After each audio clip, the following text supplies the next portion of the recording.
Was? Und Filmrolle abspielen. Okay, gut. Hey, I'm Jeff Keighley here in Boston to go behind the scenes to hear some untold stories about the making of Bioshock with Ken Levine and Sean Robertson. Das geben wir uns jetzt.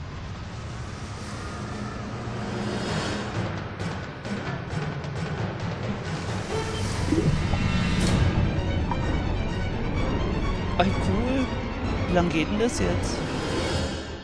Let's talk a bit about the theme and setting of Bioshock, Rapture.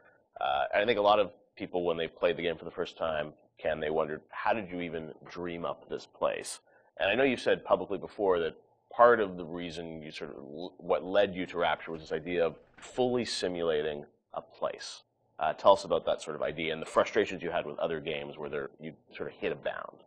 I think our philosophy was always to do what we were doing 100% rather than try to do something bigger and do it 50% or 40%. So one of the ideas of, and this sort of came from System Shock 2 as well, where you focus on an area that you can really bring to life and you kind of eliminate the questions of, well, why can't I go over the bridge to New Jersey? So we were able to really make a place, I think, that felt believable and real, even though in actuality it was really quite limited. But we just sort of dressed it with all these buildings outside that were all, basically glorified fakes. We let the story drive what we needed to show rather than some kind of like predetermined map which we sat down, which is a little different than like System Shock 2, where we actually mapped a spaceship out deck by deck. Yeah. Because I don't know what the philosophy felt a little different there, because you want to feel like a real spaceship that was sort of stacked on top of each other.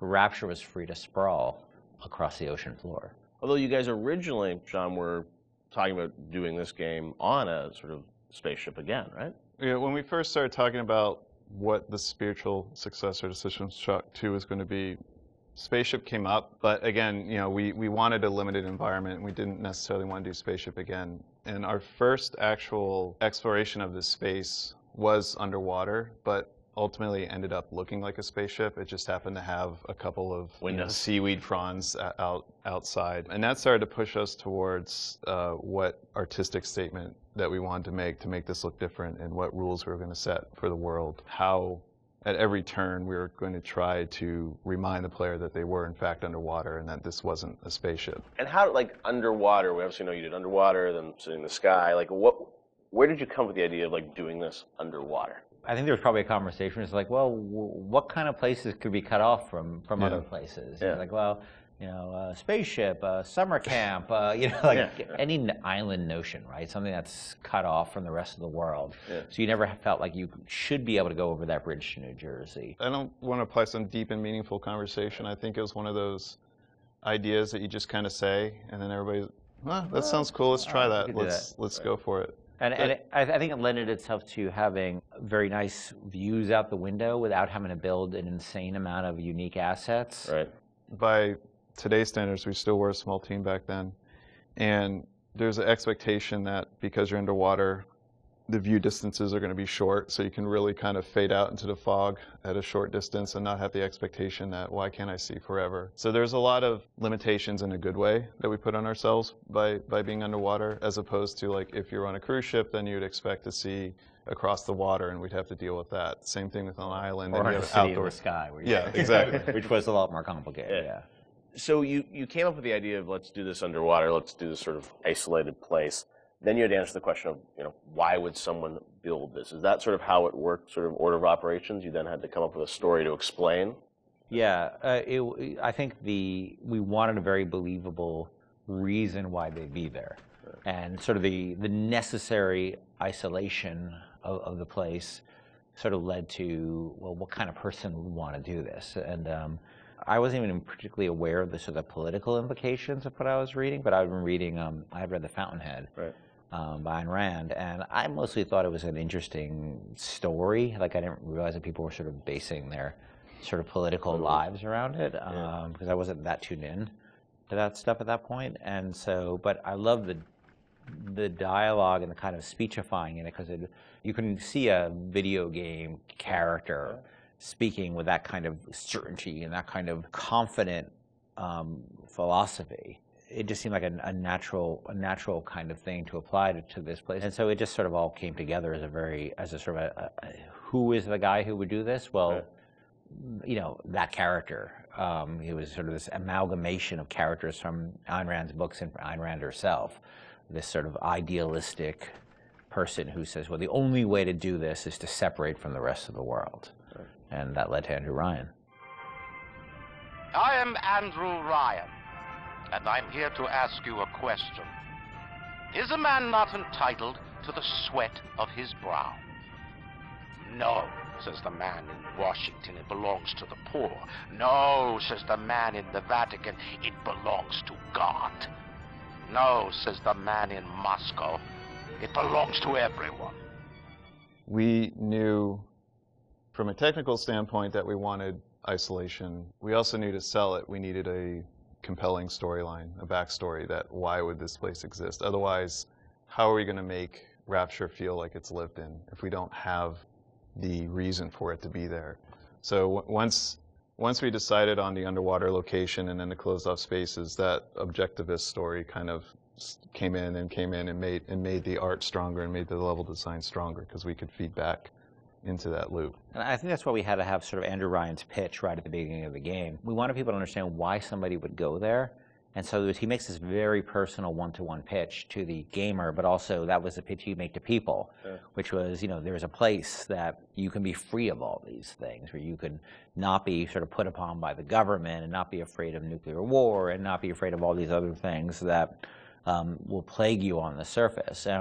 We wanted that pitch to sort of resonate and make sense, because that's, otherwise by the time you got there you'd be like, well, this place is just fantasy, nobody would ever come here. And that the beauty of the place also was also tied into that. It had to be a very attractive proposition, or people who would believe that people would go leave their lives and go to the bottom of the ocean. I'm sure in some ways you had to convince the team and enroll them in your sort of vision of, you know, who this character was going to be and what the setting was going to be. How did that work, Sean? I mean, did Ken come in and say, hey, I've been reading these books, and I think we could sort of... I believe he just came in one day on a horse and said, Ayn Rand, everybody read The Fountainhead. Exactly. I bought 30 copies of it.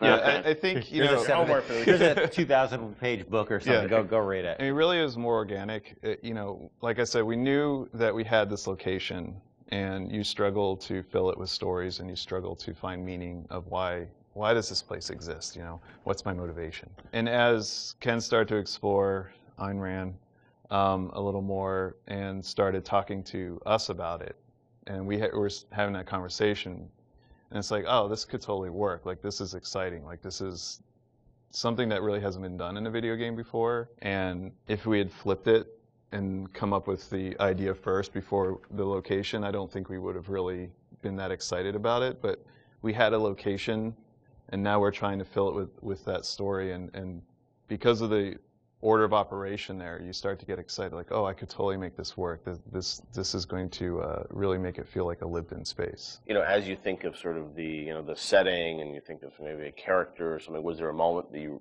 think back, it's like, oh, like right then and there, like I got excited when you attached the Ayn Rand For me, stuff it was to going to Rockefeller Center and seeing the visual. Uh-huh. So I told this story before, but my wife and I were in New York, and we went to Rockefeller Center, which was, if you go to Rockefeller Center, it basically looks exactly like Rapture. It's because every building, you're sort of encircled. It's this block in New York, or a couple of blocks in New York, where Radio City Music Hall is, and where 30 Rockefeller Plaza is, where you see that show 30 Rock, and the ice skating rink, and where they put the Christmas tree, and it's this very iconic location. But what's cool about it, it's all one, unlike the rest of the city.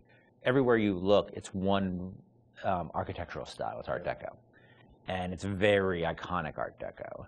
And my wife and I were there, and we were sort of working on the game, and we didn't have a visual style. And all of a sudden, I started looking around, and I said, "Oh, this could be a visual for the game." Also, the geometry of it was actually quite conducive to making a video game, because it wasn't overly complicated geometry. Art Deco is quite bold and simple, bold and geometric, and simple.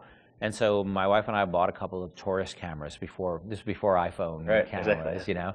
Throwaway cameras, yeah, throwaway cameras, those little Kodak things, and we just started photographing doorknobs and light fixtures, and just sort of developed the photos. Remember that? Brought them in and said, "Come to the office. Here's a stack of stuff, here's a Sean. stack of photos. Take a look." I'll see you guys in a couple of years. Go make this." City, where the artist would not fear the censor, where the scientist would not be bound by petty morality, where the great would not be constrained by the small. And with the sweat of your brow, rapture can become your city as well.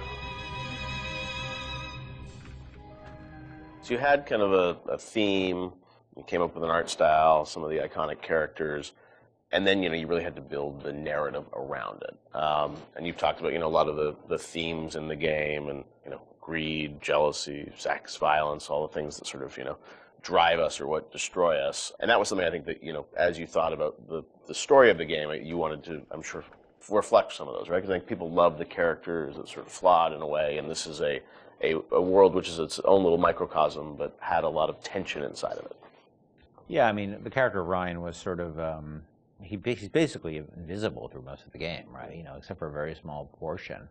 But he's very present because he exists, the city is him, right? It's such a representation of him. We never want to cut away to a cutscene where you saw Andrew Ryan, planning and scheming. We wanted him to be very present without actually being present. But once you had Ryan, once you had his desire to protect this vision of his, you just had to then come up with the characters who'd be arrayed in opposition to him. So we had this character, the Big Daddy, and then eventually the character of the Little Sister.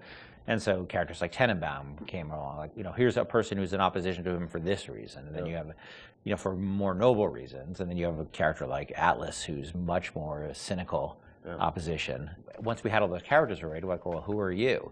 And, you ended up being a sort of, a pawn in the middle of all this opposition to Ryan. We just kept sort of homing in on that theme and making sure that you weren't, eventually figuring out that you couldn't just be here by an accident, that you're an integral part of this story, even though you don't know you're an integral part of this story. You think you're just there by happenstance.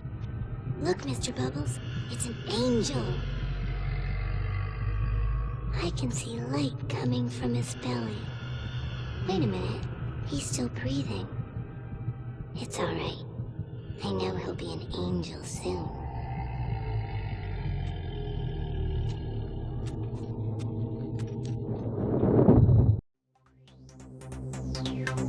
The dark side.